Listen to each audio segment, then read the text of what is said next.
Reduction, even with the increase we've got here, okay, you're going to pay 4.68% less per quarter on average. These are averages. Okay? Each house will be a little bit different because we've been collecting $59 per quarter for the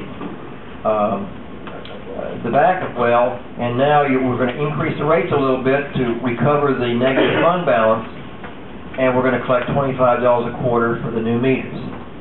So I think that the outlook for Stonehenge is this is probably the last thing that we're going to probably need to collect money for. That's going to go on for 3 years at $25 per quarter until all the meters are replaced. And so with that, and you've got this well that's been put in, the backup well, is high quality water, high volume. Mr. Goshen, who's a fellow in the green and the blue jeans over here, he's our professional water and sewer operator.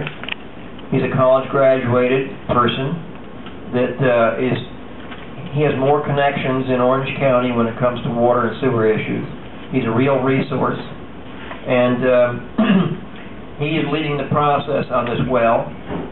We want to do it such that we will not have to chlorinate the water because that's expensive. And so they're running tests and running this and that, and so it looks like the quality of water is such that we won't need to chlorinate it, and we'll be able to put it online at some point in time in the future. So that's Stonehenge.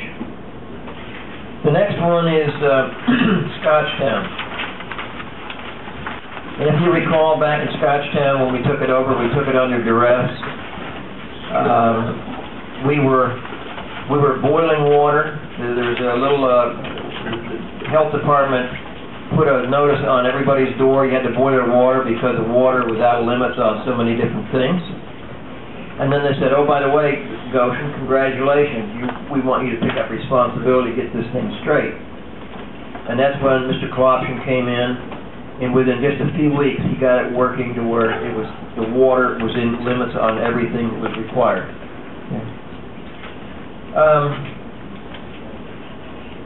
Early on, if you recall, for the people from Scotchtown, we collected quite a bit of money up front to do some needed repairs that had to be done just to get it up to the operating level. And one of them was putting in these new remote meters and things. But following all those initial things, we said we need to replace this water storage tank. This is a big tank. A big tank. It's in the building, so to speak. It's built in concrete and all this, half above the ground and half below the ground.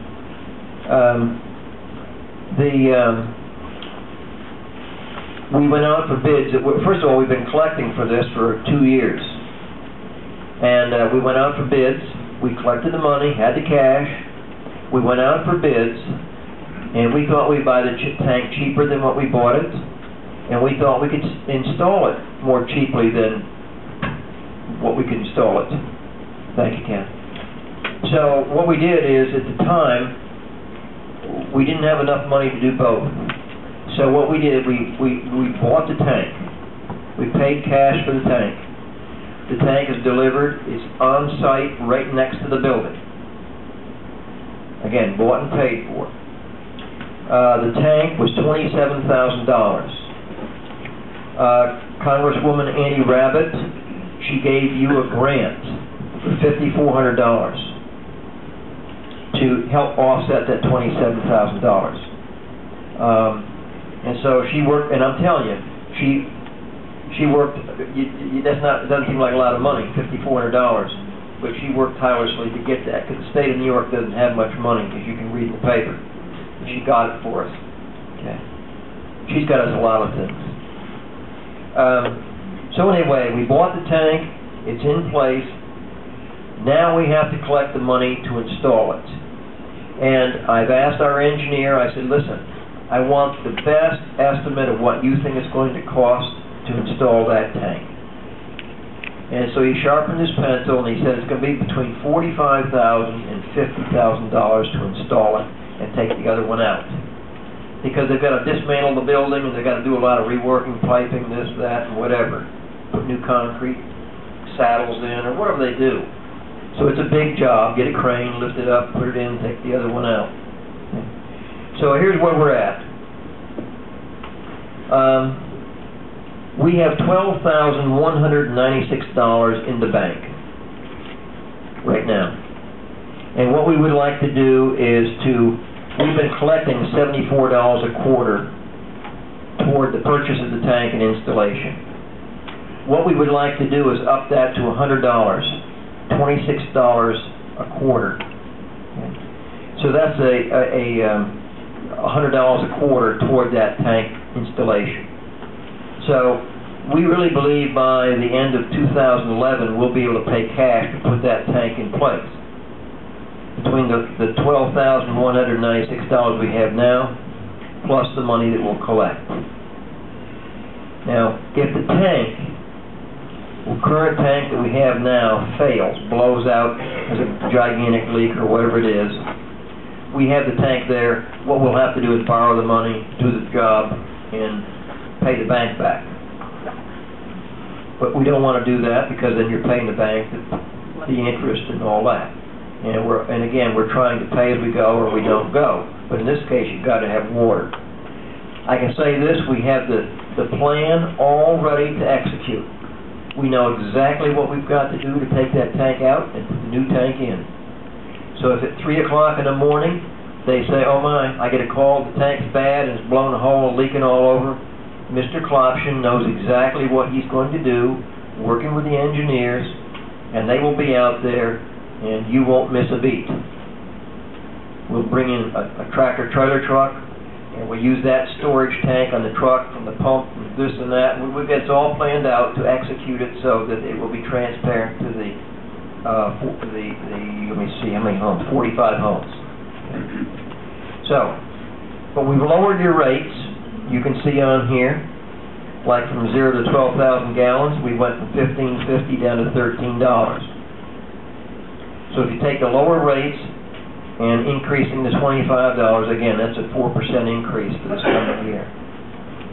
So that one, but I'd say that we'll probably put that tank in the end of next year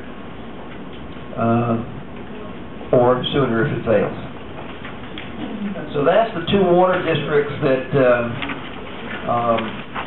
and oh, by the way, the county health department is tickled pink with what we've been doing in both Stonehenge and Arcadia Hills, because water quality and continuity of service are very, very important. And these things that we're doing, these project activities, improve both of those.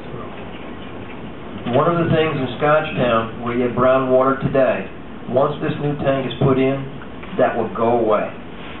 It will go away. So, the next items on the agenda are, I want to talk about, excuse me, yes. Do you want to come up here, please? Yeah. Well, we're not recording any of this, but it might help the public if you just speak in it. Jim speaks very soft. Jim Barone from Scotchtown. You say you replaced the tank, and we shouldn't have brown water. What about the pipes themselves that lead from the tank to the development? Aren't they steel or iron pipes, and aren't they still rusting from the use of chlorine? Joe, can you reflect on that in 1 minute or less? The real difficulty with that system out there isn't so much the pipes. They're the same pipes that they utilize in a lot of different systems. The difficulty there is the fact that this existing raw water storage tank you have now, probably in the bottom of the tank has 4 or 5 foot of glop in the bottom of it. It would be nice to open that tank, and again, it's not a pressure tank. It's just it's a tank based for volume, so that the wells pump into there, and then your booster pumps remove it from there. However, if we go in there and artificially try to clean that tank, if you look at the tank from inside the building, it's already buckling on the bottom. That dirt down there may be the only thing that's supporting the actual tank itself. If we were to go in there and clean that thing out now, what would happen? In all likelihood, it probably would collapse the tank, and then you'd be off to the races. So the bottom line is that once you do remove that tank, put the new tank in there, you're not, right now, all your water is being pumped literally, over the top of that dirt and crap that's in the bottom of the tank.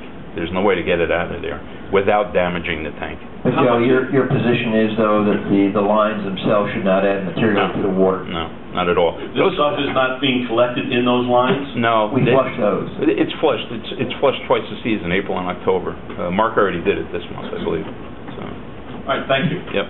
Good question, though. Yeah. Any other questions for Stonehenge or yes?